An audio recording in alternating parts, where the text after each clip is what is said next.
Hey friends, this is Carlton Lewis with RideshareDrivingTips.com. It's a beautiful day here in Atlanta, Georgia, and I shot this video because of the what's going on with the Uber CEO Travis Kalanick. He was in an argument with an Uber driver.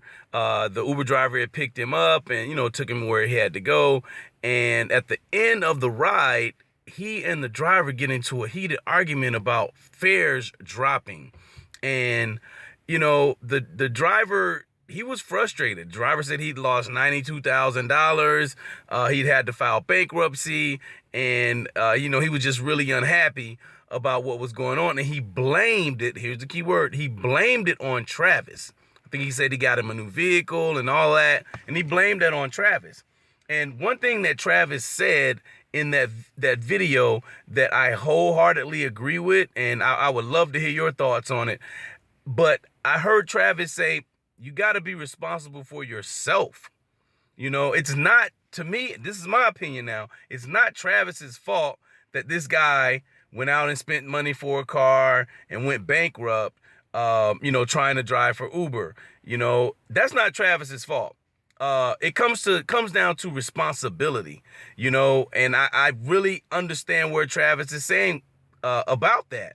Now, I'm okay with the driver being upset about the low fares. Nobody wants that, but you're an independent contractor. So what that means is you're your own boss. All right. You don't have to stay at Uber. You can do some other things. But if you went out and bought a car for Uber and you saw that you were losing, then you have to change up something.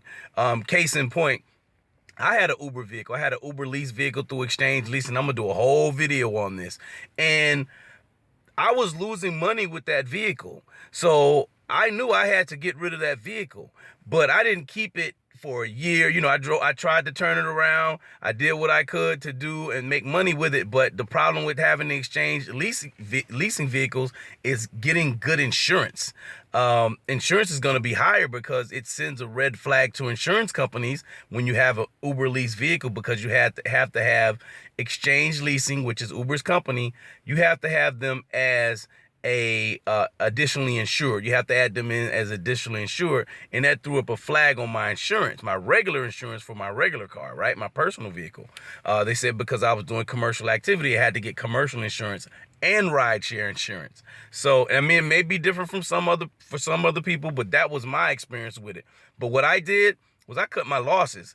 I gave the car back. It was a lease, and under their program, I didn't have a penalty for bringing the car back. So, I didn't blame anybody else for that. I didn't blame anybody for my action. So like I said, I understand what Travis is saying about that driver being responsible for his life. You're responsible for your own life. And, he's not entitled to anything. He's signed up for Uber. He's an independent contractor. I could totally understand why he's upset, though.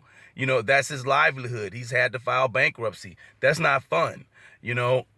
But Travis, the man Travis, is not responsible for this man's livelihood. All right.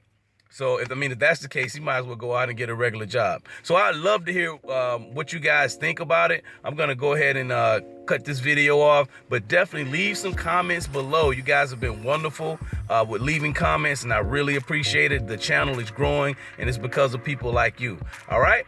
Have a great day. Peace.